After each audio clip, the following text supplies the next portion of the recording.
हाँ, अब आप शुरू करवा दीजिए मैम, आप शुरू करवा दीजिए। Yes, और सर वो गूगल मीट पे ना सुदीप सर का माइक ऑन है। हाँ ठीक है।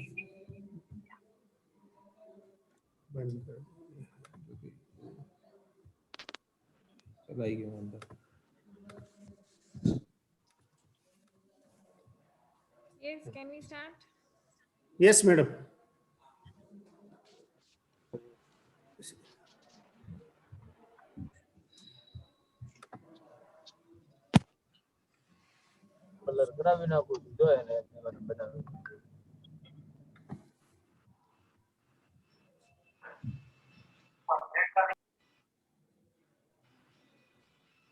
ચાલુ બોલવાનું ચાલુ કર્યું? મને કેમ કઈ આવતું નહીં? નથી કર્યું. આમાં શું કરવાનું?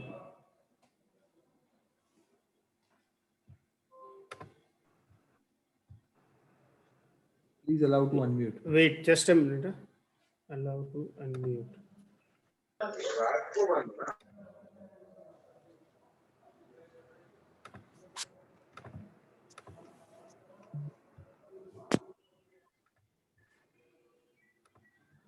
Allow permission to.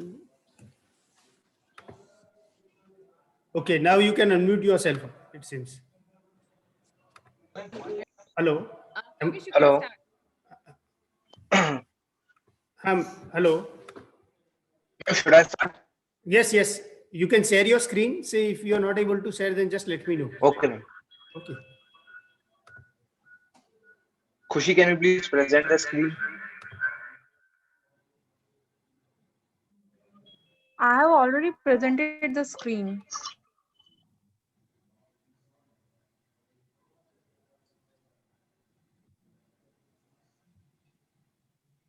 Is the screen visible? Visible. Just a minute.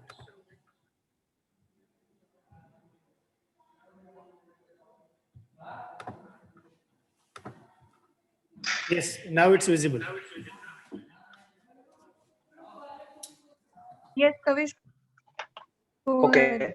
So talking about education sector, as compared to the previous budget of 2021, the 21-22 budget has reduced its percentage in GDP, which was about 6% in the previous year, and it has been reduced to 93,224 crores, which is a significant decrease of 6% as compared to the previous budget.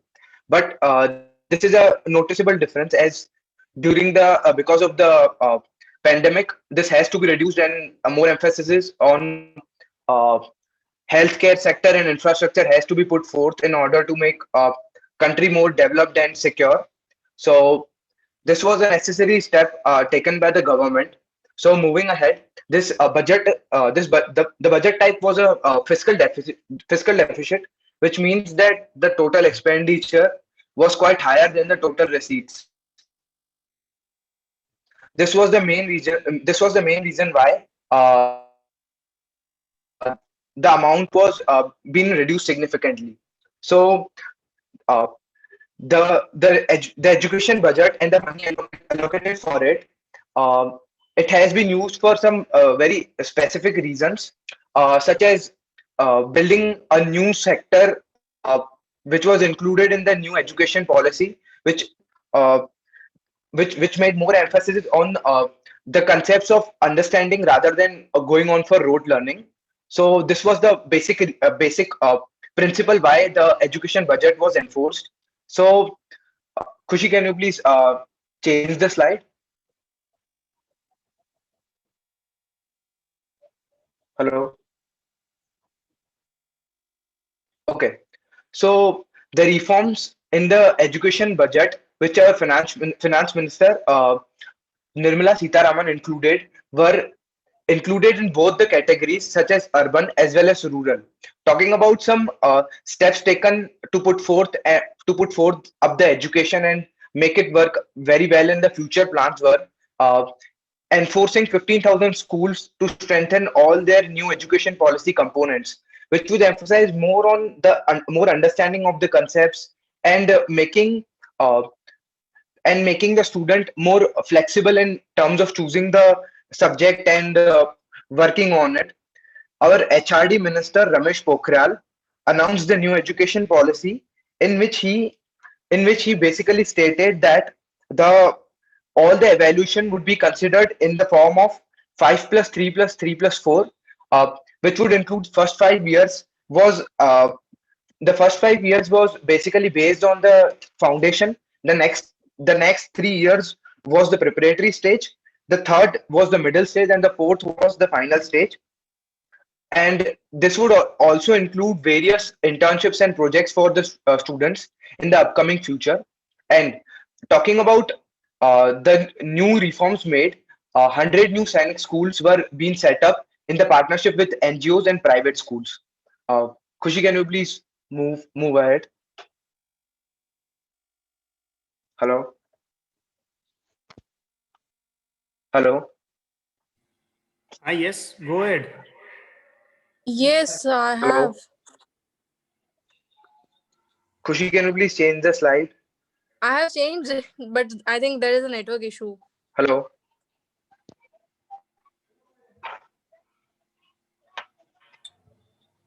I think there is a network issue. I have changed the slide.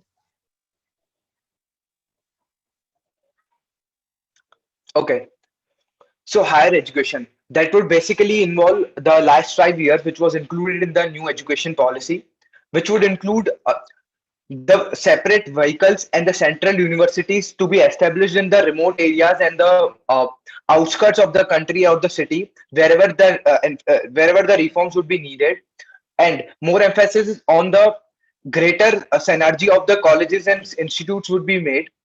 Apart from it, a team would be set up, national professional standards for teachers, which would test the standards of the teachers, and if the teachers are not up to the mark, they would provide the proper guidance and the way of procedure in what way to work and what are the things that are required for a student to learn and adapt. These will be the things which were included in the budget. Apart from it, Khushi, can you please change the slide?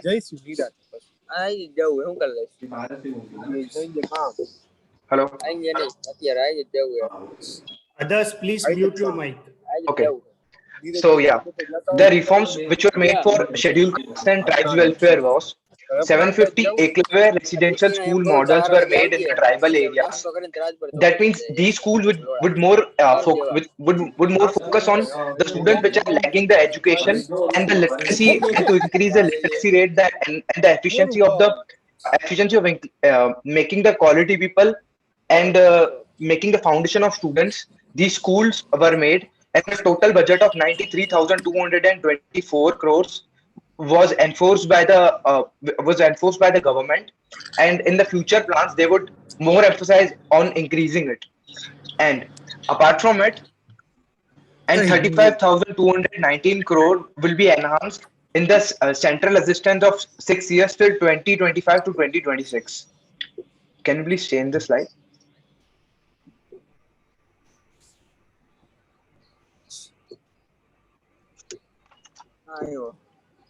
Hello. Okay. And lastly, the main focus would be on the skill development. That means the students, those who are going through the current education, would be more focused on making them learn the daily lifestyle skill, and such as in foreign countries, like the students have a bagless internship of 10 days between their curriculum, which would make them understand about the different perspectives. And apart from focusing on the rote learning concepts and the bookish knowledge, this would give a student a break and a sense of understanding the work and the responsibility in the social life as well. Such as this would include internship programs and certain training such as architecture work, then designing, then coding will be enforced from 6th standard, then all other reforms would be made in this education sector. Lastly, a 3,000 crore regiment of existing national policy would be introduced for training graduates and diploma holders in engineering, because India is having the highest number of engineers and it is producing an equal amount of engineers as compared to Switzerland, but the quantity is more and the quality is less. So the basic motive of the education budget and the overall budget, which I would summarize, would be the simplicity and the program to push up the education and make the education policy to work in such a way that the outcome would be produced in the coming several years. Okay, ma'am, I'm done.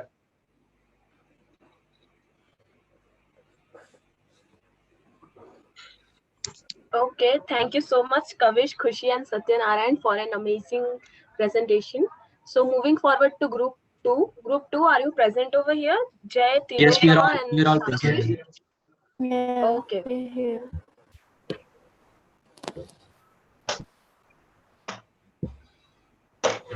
Can you see my screen? I can see your screen, Sakshi. Thank you so much. Yes, it's visible. So, first of all, good morning to everyone present over here. Thank you all the professors. Thank you, Professor Himanshu Barot sir, for guiding us through this analysis. And thanks to our dean to giving us this opportunity. So this is our table of contents. We'll be going through these topics because our topic is financial sector. And without any ado, let's begin with the introduction. In the finance minister's speech, she said that faith is the bird that feels the light when dawn is still dark. Now, this quote accurately sums up the nature of Union Budget 2021, since it's all about optimism during this COVID era. But I feel even if it wasn't COVID era, the government is always about optimism, be it the Air India divestment plan, be it the previous two targets of our divestment, or any major issue other than the budget, any other major policy that the government has come up with. It's the same. They are over optimistic and they don't have a secondary plan. Well, the budget, especially the financial sector, truly represents the vision of the government, which it has been focusing on since it came to power, from divestment to privatization to digital and cashless India. They left no stone unturned, even if it contributed very little to their cause. And my main concern is what will happen if the things don't go according to their plan. So that's the main concern. The other day, I was talking to my friend Raj. It was his birthday, and he treated me with 2 vada pavs worth 50 rupees. Just 50 rupees. I mean, come on. And I told him to give me a better treat. And he said, "What do you want, friend?" And I told him, "I want you to spend it like Sitaraman. I want you to spend it like Sitaraman." And he replied, "Well, unfortunately, you're a finance guy and not an infrastructure guy." So that being said, we don't have much to present, but what we do have to present, let's start with that. Nationalized Single Securities Market Code 2022. Being a man of finance and being involved in financial markets, I really liked this new initiative of the government. Okay, so this speaks about the centralization of all the rules and regulations. So to understand what the intention of the government behind introducing this concept, we will have to look at history first. So during the 90s, people realized, in India especially, people realized that derivatives market had more opportunity, had more area to cover than it had in equity markets. So there was this sudden need of an organization for derivatives market in India. But we live in a land where we have Ketan Parikhs and Harshad Mehtas. So we needed an organized derivatives market, which was regulated by SEBI. So SEBI was given more power, and a 24-member committee was set up under the chairmanship of Dr. L.C. Gupta, as it says in the slide. And they came up with a solution. What they said was that let's include derivatives in securities. So the laws and the regulations which were controlling the trade of securities will now control the trade of derivatives. Now you might call it shortcut or easy work, but this was needed at that time because we needed it fast. So this, and after that the subsequent SCRA Act of 1999 was also needed. By March 2000, we were ready to enter into the derivatives market through NSE and BSE. There was just this one tiny problem, which was that many of these regulations and rules in our financial markets are overlapping each other, and they need to be improvised. So finally, this won't be an item of discussion for future SEBI heads and finance ministries because there is going to be a rationalized single securities market code 2022. Apart from this, the government has also made clear that SEBI will be the regulator of the gold commodities exchange, which may include opportunities in the which may open opportunities in the fintech department. Moving on to the new permanent institutional framework for bonds market. Now, before I begin with this, I would like to say that since the past few years, the government has been trying to improve the condition of the secondary bond market, and it hasn't turned out very well. We tried giving FPI investors 5.24 trillion rupees limit, but they utilized only 25% of it, which is actually an embarrassment. They tried easing the rules, they tried giving tax benefits to the retailers, but the retailers would go for better opportunities in the financial markets.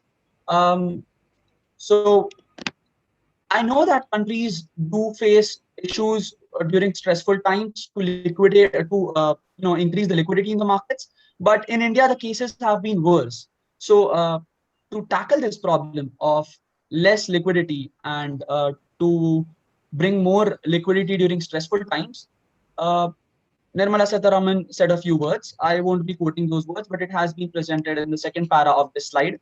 This means that more participation will be included, and that is true. If there is more participation in the secondary bond market, we can maybe tackle this issue.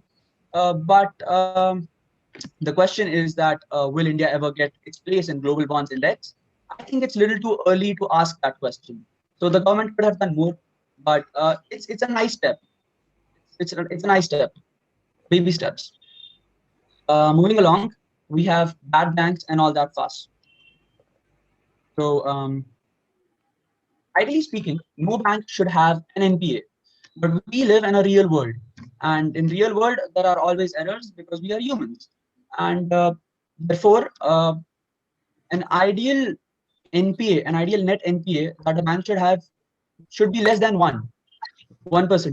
But the lowest net NPA that we have in India is 1.84, which is of HDFC Bank. So we don't even need to get into the topic of discussing the NPAs of public sector banks. But the government did come up with a solution. Maybe it's a short term, it's a short vision solution, but it does not tackle the long term, but it's good. They're doing something. So in order to tackle the bank's bad books, the public sector bank's bad books, they would come up with a holding company, a structure which would be asset management company or asset restructuring company sort of structure, which would take over all these bad toxic loans, and then at a determined price, it would preferably sell it to AIFs. Preferably, the minutes of this haven't been opened up, so I don't know much about this, but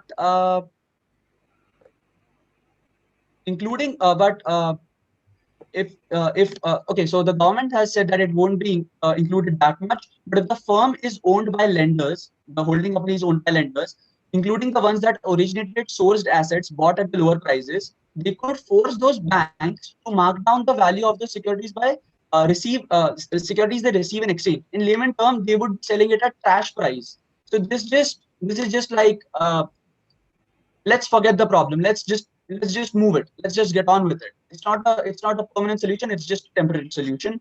That was all about bad banks that the government came up with. Moving on to you, Sakshi. Thank you. Thank you, Chair. Before the 90s, insurance companies in India had to be purely Indian owned, but the law had to be changed to include foreign investors after being pressurized by the World Bank because of the slow growth, which was caused by the low income of consumers, followed by high taxation and poor government support. These foreign investors brought a lot of cash with them that created jobs and developments, but according to the stats, only the rich got richer while the poor got poorer. Despite having 24 life insurance companies and 34 non-life insurance companies, the needle of insurance penetration has hardly moved over the years. In December 2019, news came that the government is contemplating opening the sector and increasing the FDI insurance cap, which was what was announced. The FDI insurance cap got bumped from 49% to 74%. The government is trying to fuel more money to give a jumpstart to the economy, but nothing was done to prevent the historical stats of rich getting richer and poor getting poorer from happening again. The budget is being considered good just because nothing bad was announced. Moving on to the next topic, This title aptly describes what I'm about to explain.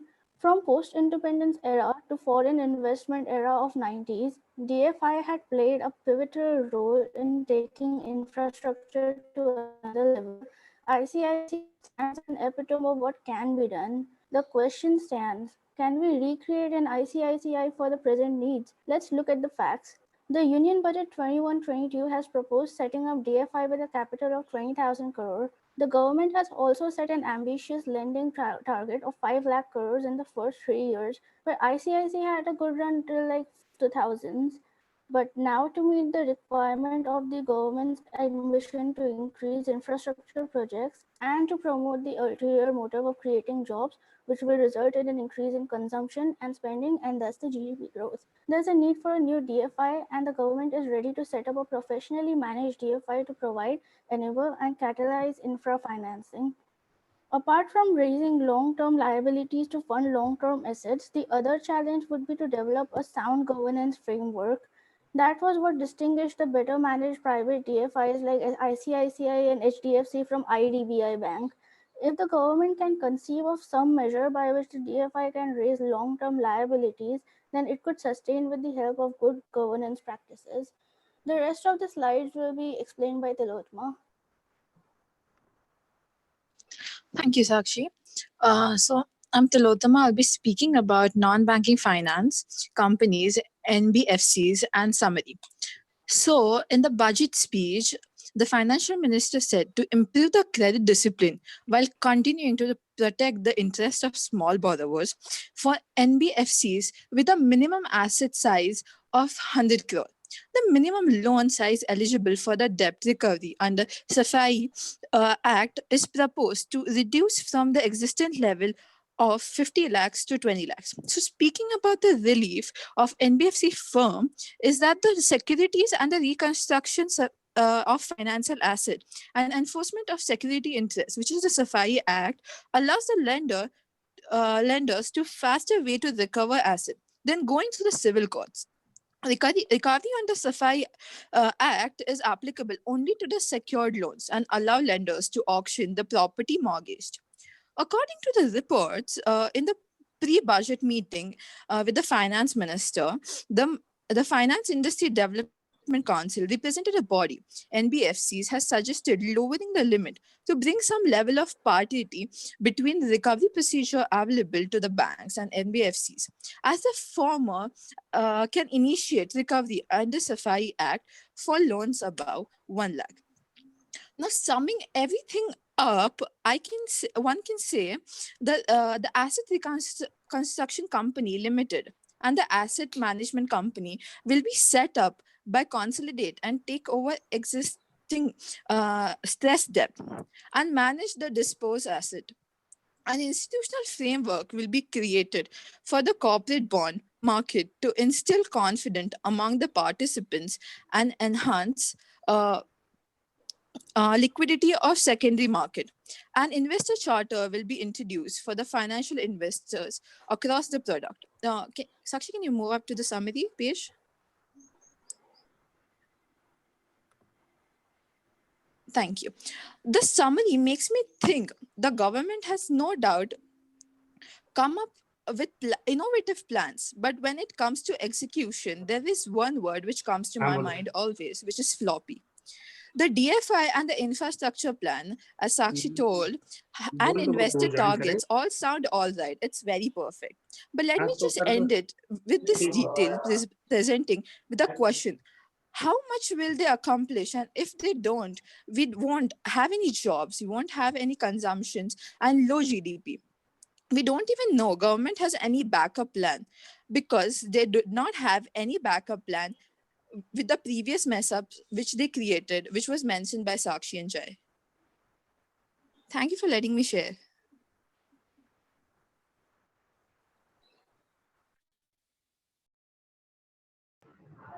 Thank you so much, Jai, Tilotama, and Sakshi.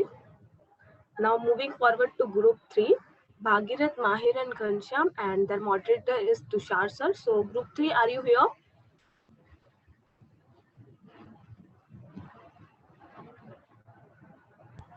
Asta, just give us a minute. We'll be right there. Okay. Okay, okay.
Yes, yes.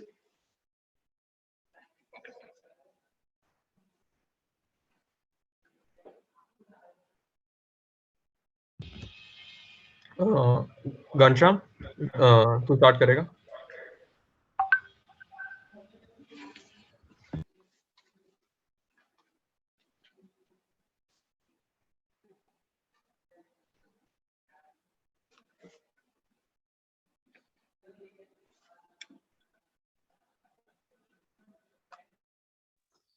Mahir, please go to PPT number 6.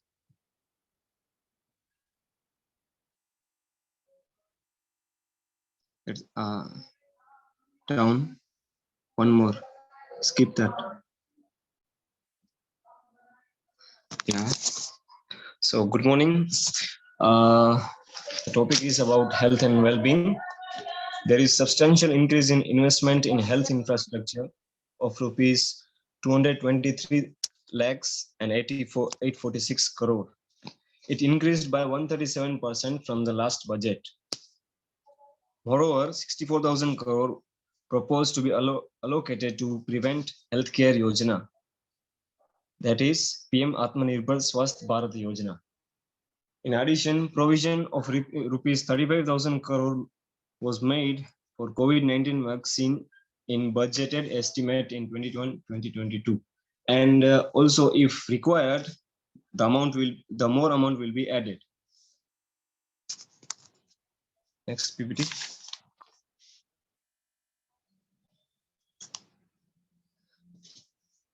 Besides curative care, the focus on preventive and well-being will help to reduce morbidity and mortality.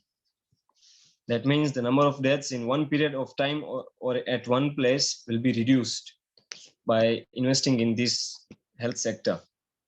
In addition, the Made in India pneumococcal vaccine will be distributed across the country from present 5 states to prevent 50,000 child deaths annually. Next.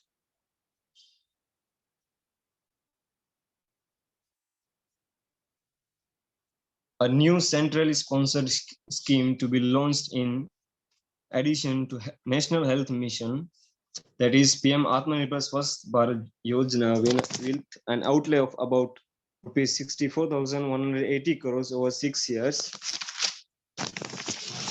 and National Institution for One Health, a regional research platform for World Health Organization Southeast region. This will help in our country to go for the research that about the diseases that are going to come, the diseases that are already situated in our country, and about the diseases that are going to occur that has been done in past years. And support will be given to develop 17,788 rural and 11,024 urban health and wellness centers, and set up integrated public health labs in all districts and 338 two-block public health units in 11 states. You might be aware about Ayushman Bharat Yojana. That is part of this urban health and rural healthcare system. Now, there are people with poor families. they go there to treat their diabetes and pressure with other medical diseases. So this will help them in lowering their expenses in healthcare system, and therefore they will be able to have like save their disposable income that will be spent in buying other goods and services. Now this will help in increasing GDP. If let's say the healthcare system in this year, the sector has been provided huge amount of budget, and this will help people to save a lot of money, and this money will be invested in buying goods and services and in other investments. This will help in growing the economy, plus increasing the GDP, and also increasing in the standard of health of people. In addition, the scheme will help to establish critical care hospital blocks in 602 districts and 12 central institutions.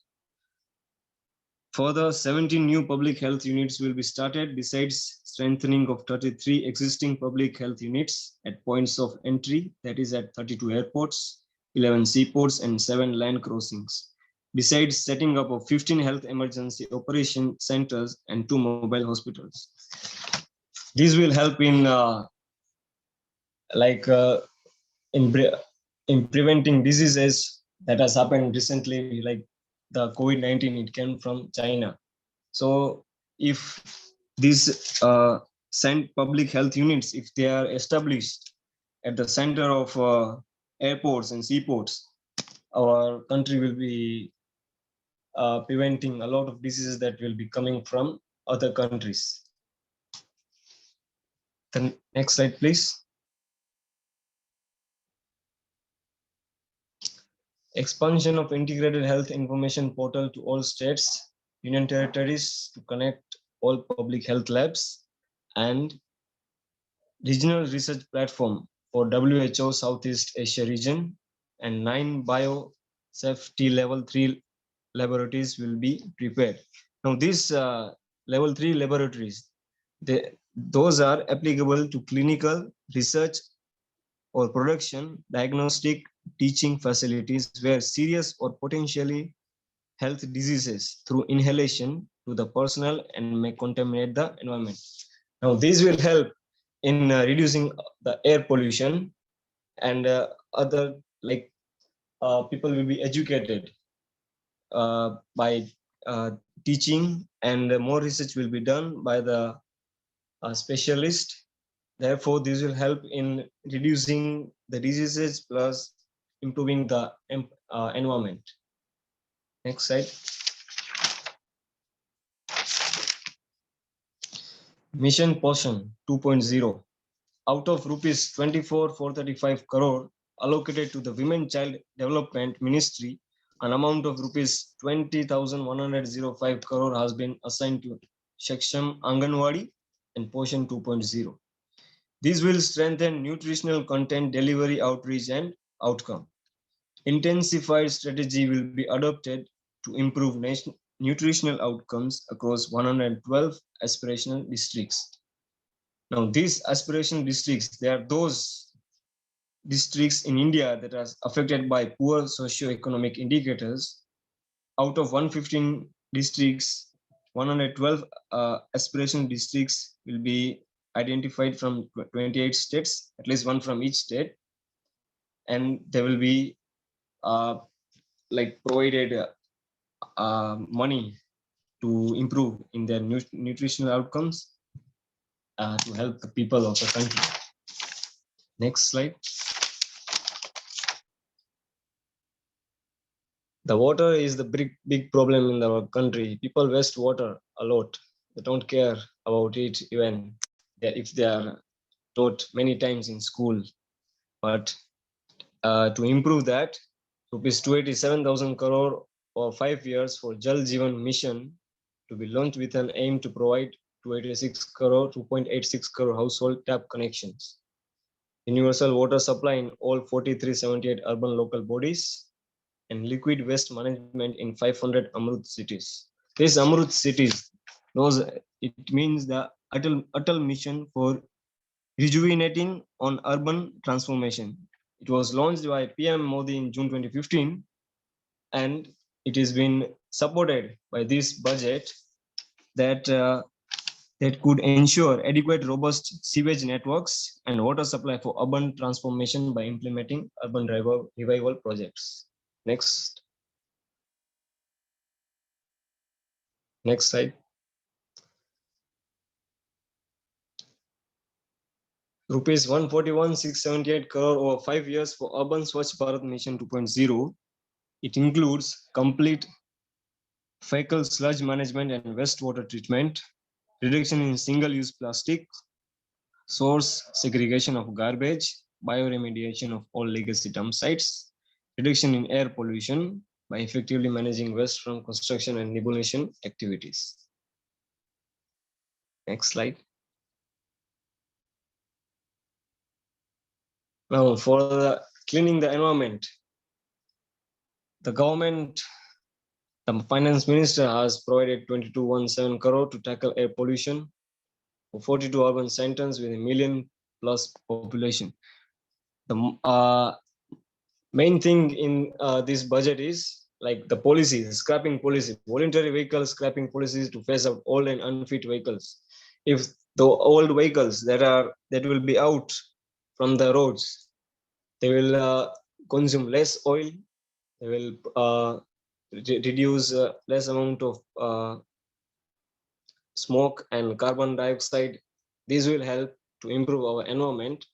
And this policy includes after 20 years, in case of a personal vehicle, they will have to scrap it. Plus, if you have commercial vehicles of after 15 years, they will have to scrap it. So this will help, great help to clean our environment. Thank you. I will hand over to the next. All right, so that concludes the first part of our presentation, which was the health sector. Now coming to the infrastructure sector. Bunny, could you please put up the slides?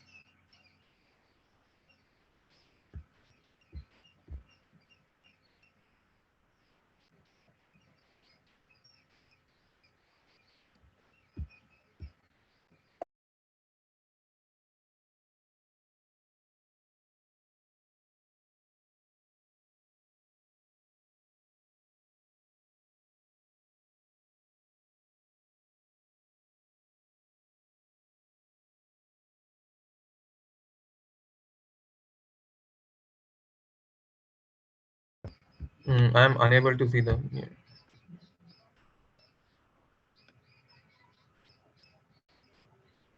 Yes.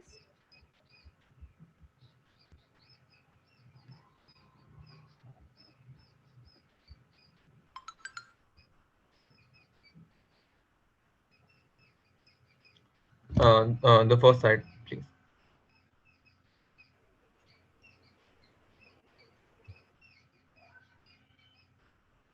All right, so the second part of the presentation was infrastructure. We're mainly going to talk about the financial capital and the physical infrastructure for the infrastructure part of the budget. Next.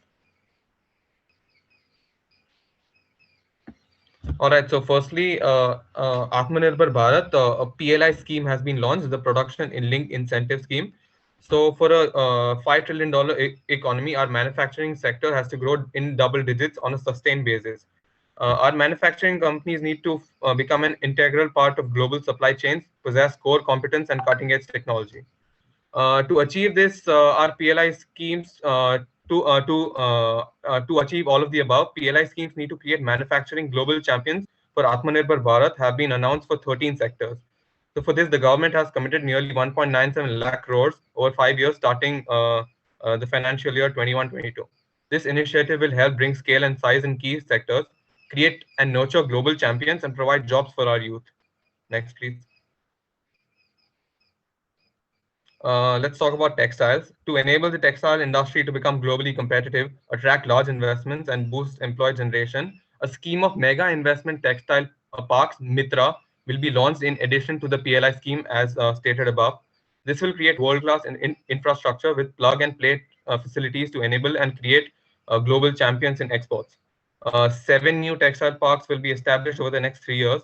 Incorporation of one-person companies will be encouraged by the regulatory changes such as removal of restrictions on paid-up capital and turnover. This will help the ease of business for one-person companies. And NRIs will be allowed to establish such companies.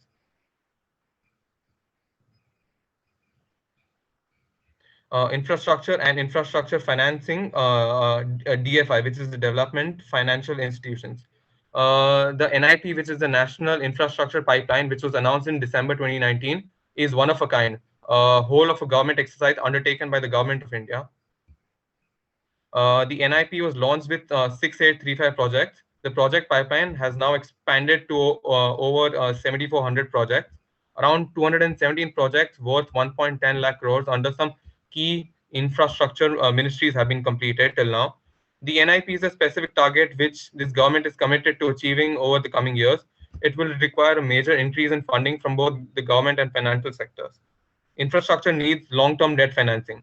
A professionally managed DFI is necessary to act as a provider, enabler, and a catalyst for infrastructure financing. Accordingly, introduction of a bill to set up a DFI needs to be done. Provision of a sum of 20,000 crores to capitalize this institution. The ambition is to have a lending portfolio of at least 5 lakh crores for this DFI in the next 3 years' time. Debt financing of InvITs, which is the investment in institution trust, and REITs by foreign portfolio investors will be enabled by making suitable amendments in this relevant legislations. This will further ease the access of finance, thus augmenting funds for infrastructure and real estate sectors. Infrastructure and asset monetization. The NHAI, which is the National Highways Authority of India, and PGCIL each have postponed one INVIT that will attract international and domestic institutional investors. 5 operational roads with an estimated enterprise value of 5,000 crores are being transferred to the NHAI and to the NHAI INVIT.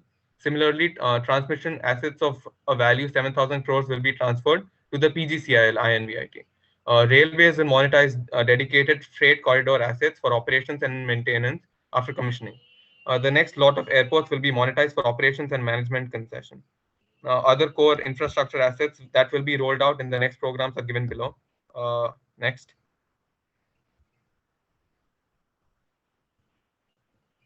Coming to roads and highways. More than 13,000 kilometers of length of roads at the cost of 3.3 lakh crores have already been awarded under the 5.35 lakh crore Bharat Mala Pariyojana project, of which 3,800 kilometers have been constructed. So that is nearly 1/4 of it. By March 2022, we would be awarding another 8,500 kilometers and complete an additional 11,000 kilometers of national highway corridor. 3,500 kilometers of national highway works in the state of Tamil Nadu at an investment of 1.3 lakh crores. These include Madurai-Kollam corridor, Chittor-Thatchur corridor. Construction will start next year. 1,100 kilometers of national highway works in the state of Kerala at an investment of 65,000 crores, including 600 kilometers section of Mumbai-Kanyakumari corridor in Kerala. So all these projects are estimated to start in a year or two. National highway works of around 19,000 crores are currently in progress in the state of Assam. Further works of more than 34,000 crores covering more than 1,300 kilometers of national highways will be undertaken in the state in the coming 3 years.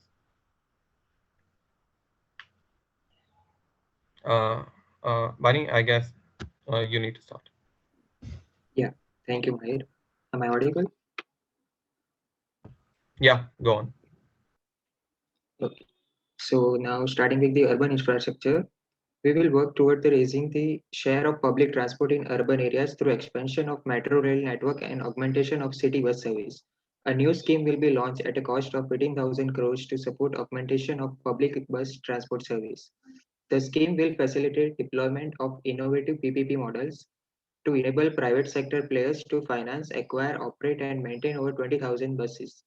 The scheme will boost the automobile sector, provide fillip to economic growth, create employment opportunities for our youth, and enhance ease of mobility for urban residents. A total of 702 kilometers of conventional metro is operational, and another 1,016 kilometers of metro and RRTS is under construction in 27 cities. 2 new technologies, that is Metro Light and Metro Neo, will be deployed to provide metro rail systems at much lesser cost with same experience, convenience, and safety in Tier 2 cities and peripheral areas of Tier 1 cities. Kochi Metro Railway phase of 11.5 km at a cost of 1,957.5 crores. Chennai Metro Railway phase 2 of 118.9 km at a cost of 63,246 crores. The financial cap infrastructure. The government would support the development of a world-class fintech hub at the GIFT IFSC to instill confidence among the participants in the corporate bond market during times of stress and to generally enhance secondary market liquidity. It is proposed to create a permanent institutional framework. The proposed body would purchase investment-grade debt securities both in stress and normal times and help in the development of the bond market. Towards investor protection, the government proposed to introduce an investor charter as a right of all financial investors across all financial products. To give a further boost to the non-conventional energy sector, the government proposed to provide additional capital infusion of 1,000 crores to Solar Energy Corporation of India and 1,500 crores to Indian Renewable Energy Development Agency. In the budget of 2018 and 19, government had announced its intent to establish a system of regulated gold exchanges in the country. For the purpose, SEBI will be notified as the regulator, and warehousing development and regulatory authority will be strengthened to set up a commodity market ecosystem arrangement including valuing, assaying, etc. in addition to warehousing. The ports, shipping and waterways. Major ports will be moving from managing their operational services on their own to a model where a private partner will manage it for them. For the purpose, 7 projects worth more than 2,000 crores will be offered by the major ports on public-private partnership model in financial year 21-22. A scheme to promote flagging of merchant ships in India will be launched by providing subsidy support to Indian shipping companies in global tenders floated by ministries and CPSEs. An amount of 1,624 crore will be provided over 5 years. This initiative will enable greater training and employment opportunities for Indian seafarers besides enhancing Indian companies' share in global shipping. India has enacted Recycling of Ships Act 2019 and acceded to the Hong Kong International Convention. Around 90 ship recycling yards at Alang in Gujarat have already achieved HKC compliant certificates. Efforts will be made to bring more ships to India from Europe and Japan.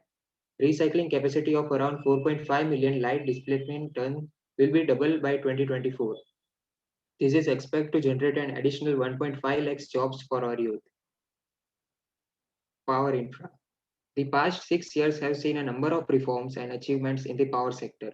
We have added 139 gigawatts of installed capacity, connected an additional 2.8 crores households, and added 1.41 lakh circuit kilometer of transmission lines.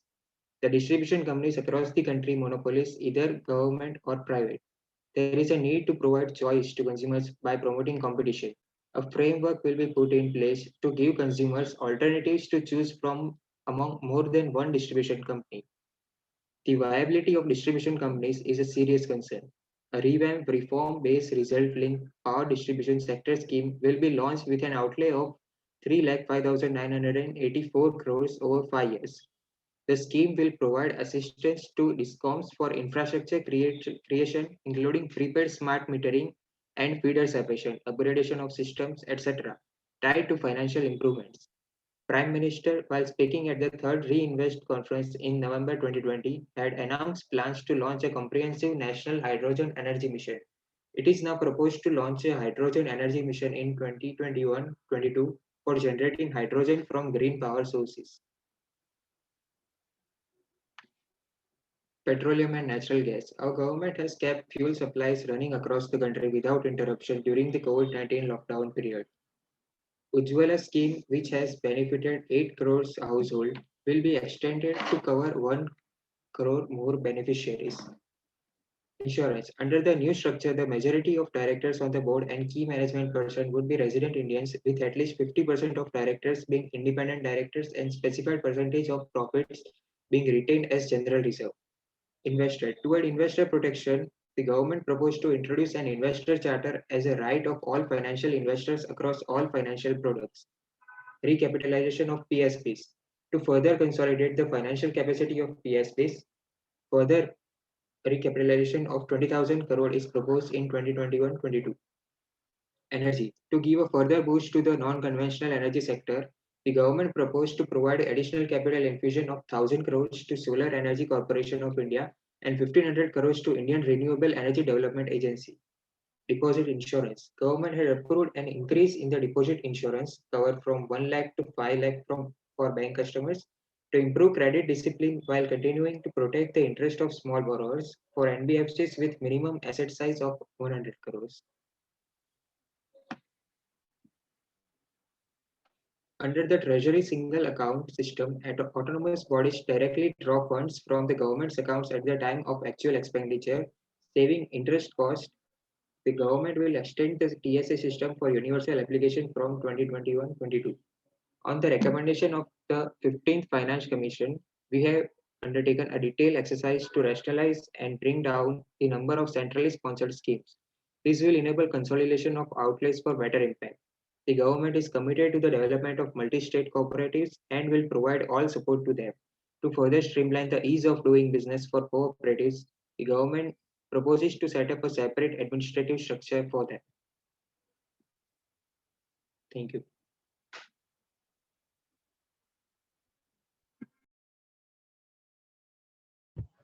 Thank you so much, Group 3. Bhagirath, Mahir, and Ghanshyam. Now moving forward to Group 4, Mohit, Samarth, and Ashish. Their moderator is Hardik, sir. So Group 4, are you there? Yes, yes. Asta, am I audible? Okay, please go forward. Yeah, you are audible. Okay.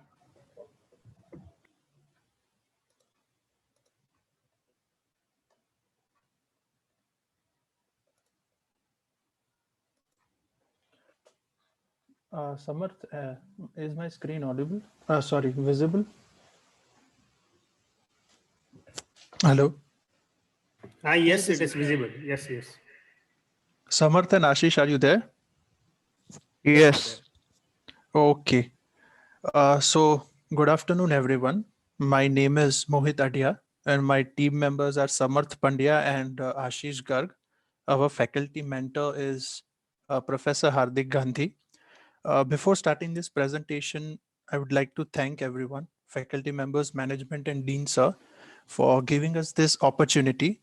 Our today's topic is taxation, but while doing the analysis of the latest budget, we came across many different things, got to learn many different things and analyze and get to know the implications of the decisions of the government. So thank you so much for giving us this task. So I would start by saying that before starting this presentation and what all changes government has done, these are very small changes, not major ones, but it is important to understand why governments collect taxes, what benefits government get, and what benefit does people get by giving the taxes to the government. There are proofs, well-written documentations of ancient Mesopotamians paid taxes in the form of livestocks and labor, because from starting there were no coins and money, but there was barter system. And also in ancient Egyptian taxes and tomb shows evidence of taxes and tax collectors. Taxation and tax collectors also show up in the Bible. In India, also during Maurya Empire and Gupta Empire had very sophisticated tax collecting systems, and China centuries ago had sophisticated tax collection system. So we have taxes pretty much as long as we have had records of organized society. When agriculture started, when we started to domesticate animals, livestock. So why does government collect taxes? What is the need of it? So to put it in a definition, taxes raise money for government services. Taxes are used to promote well-being of society, at least well-being as defined by the government in power, the current government. They help us afford services markets might not pay for on their own, like for example, public safety, national defense, education, etc. Taxes can be used to protect environment. It can help countries in implementing fiscal and monetary policy meant for the economic growth. It can be used to redistribute the wealth in a society from people who have more to who has less. For example, progressive taxation system, income tax statement systems that taxes high income earners at a higher rate than low income earners. Now, taxes can also be used to try to change people's behavior. For example, applying sin taxes on cigarettes and alcohol, which are dangerous for the health of people. Gasoline taxes, which are taxes on fossil fuels, which are meant to encourage people drive less. For example, France passed soda taxes to try people to drink fewer sugary drinks. So a handful of governments in British Columbia, Ireland, and Chile instituted carbon taxes on organizations and individuals who are responsible for emitting greenhouse gases. So economists try to categorize the taxes in two categories. The one is direct taxes, which are paid directly by a person or an organization to the government body that impose the taxes, and its burden can't be transferred. So for example, property taxes or income tax. And GST is a very good example of indirect tax. They are collected by a store or a seller or producer of goods, but they are actually paid by the consumers. What are the implications of this taxes? There are very big implications. For example, recently in 1930, when we were the colony of British government, British Kingdom, there was tax on salt, 8.2% tax collected by British government on salt, and Gandhiji refused. Mahatma Gandhi refused to give this tax, and giving people the salt tax free. So Dandi March was born, which was one of the biggest civil disobedient movement of India, which was very peaceful and non-violent. So these are some of the big implications of taxation. It was all because of tax system. So now moving towards the other slides, there are estimates, which are revised estimates for 2021. These are just numbers. It doesn't concern us much. Here we go, direct taxes. I will hand over to Ashish now. He will be talking about direct taxes. Over to you, Ashish. Yeah, thank you, Mohit. Wonderful introduction out there.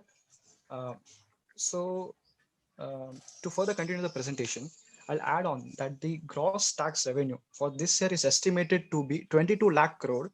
That is 16.7% more than the previous year, where direct taxes is rupees 11.08 lakh crore, and from indirect taxes rupees 11.05 lakh crore. This year, a relief can be seen to senior citizens who are above the age of 75 years. And if their income is only through pension and bank interests, they don't require to file return. Bank will do the same for them and pay the government. Presently, an assessment can be reopened up to 6 years in serious tax fraud cases, up to 10 years. As a result, taxpayer have to remain under uncertainty for a long time. Suppose if you have filed a return this year, then its previous 6 years tax return statements could be viewed and assessments can be made regarding it. Now it's reduced to 3 years. Assessment is determining the value and calculating tax properly. If a person's income is 50 lakh or more than that, and if a case of tax evasion occurs, then the concealment of assessment can be reopened up to 10 years.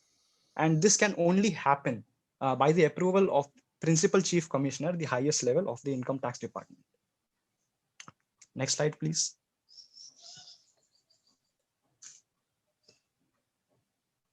Is it visible? Yeah, it's visible. Okay. The government came out with the direct tax Vivad Se Vishwas scheme to give taxpayers an opportunity to settle long pending disputes and be relieved of further strain on their time and resources. The government claims that the response from the taxpayers has been the best ever, as over 110,000 taxpayers have already opted to settle tax disputes of over 85,000 crore under the scheme. And the government claims it right because tax return filers has almost doubled in 2020. Earlier in 2014, it was 3.31 crore. Now it is 6.48 crores. However, the tax slab has remained unchanged. 5%, 10%, 15%. Okay. If an employee receives interest of above rupees 2.5 lakh on voluntary PF contributions, then it is taxable on normal rates. To further reduce litigation for small taxpayers, government proposes to constitute a dispute resolution committee for taxpayers, which will be faceless to ensure efficiency, transparency, and accountability. Anyone with a taxable income up to 50 lakh and disputed income up to 10 lakh shall be eligible to approach the committee. To further ease the compliance and reduce discretion, the government has introduced faceless assessment and appeal this year. The next level of income appeal, the next level of income tax appeal is the Income Tax Appellate Tribunal. Government proposes to make this tribunal faceless. Government shall establish a national faceless income tax appellate tribunal center. All communication between the tribunal and the appellant shall be electronic, where personal hearing is needed. Mostly it will be done through video conferencing. Yeah, over to Samarth. My part is done. Thank you. Samarth, are you there? Yes. Mohit, can you change the slide? I have changed it. Fifth slide, direct tax No, proposal. we are next. Okay. The sixth one. Is it visible? Yes. So the government has proposed some new laws. So if a business has a turnover of more than 1 crore in one financial year, they have to compulsorily get their accounts audited, which was not compulsory earlier. Can you hear me? Yes, yes. Yes, Samarth. The government has also increased the limit for tax audit to 5 crores for those who carry out 95% of their transactions digitally. So government is basically incentivizing digital transactions and limit the use of cash. So to further incentivize the digital transactions, so the compliance burden is reduced. So the limit for tax audit for such persons is increased from 5 crore to 10 crore. Mohit?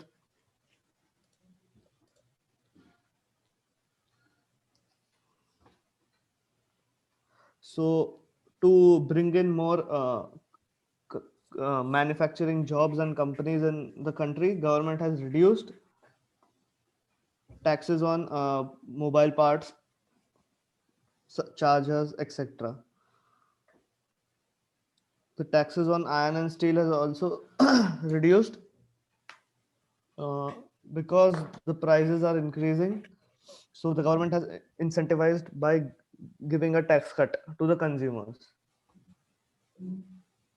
Similarly, for most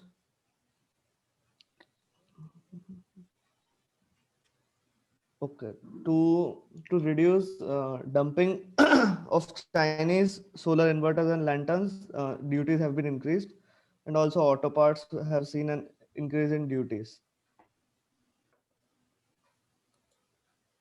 The government has also introduced a cess of agriculture development.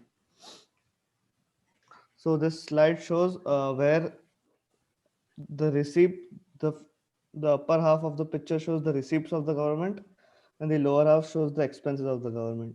So majority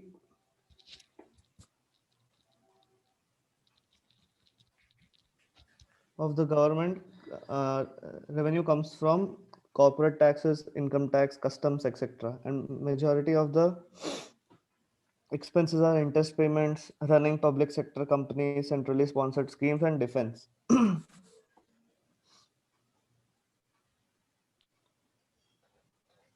Thank you. All right.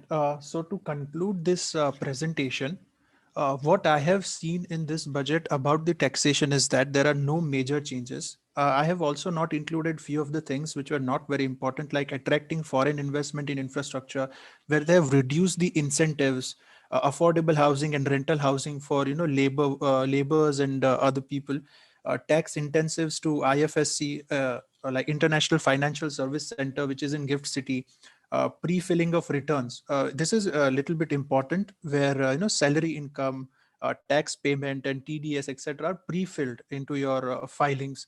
Then relief to small trusts which run hospitals and schools from 1 crore to 5 crore. So these are few of the things which I haven't included, but there are small changes here and there, some incentives, some increased duties here and there. But this whole budget, the taxation part, is more focused on compliance process, reducing the burden of compliance process. Small businesses हैं, उनको paperwork कम करना पड़ेगा, झंझट कम हो. So that government has tried this time with the taxation. GST जितना बड़ा कोई reform नहीं आया इस बार, but this is all based on compliance process. So this was it. This was our analysis. Thank you very much. Thank you everyone for an amazing presentation on the analysis of union budget. We really appreciate your efforts and getting this mysterious area clarified. And thanks to all the speakers for adoring the analysis and showing your opinion today. Thank you so much. Nupur ma'am, please take it forward. Yeah, thank you. Thank you so much, Ashta. Thank you everyone, all the speakers. It was a wonderful session. Thank you.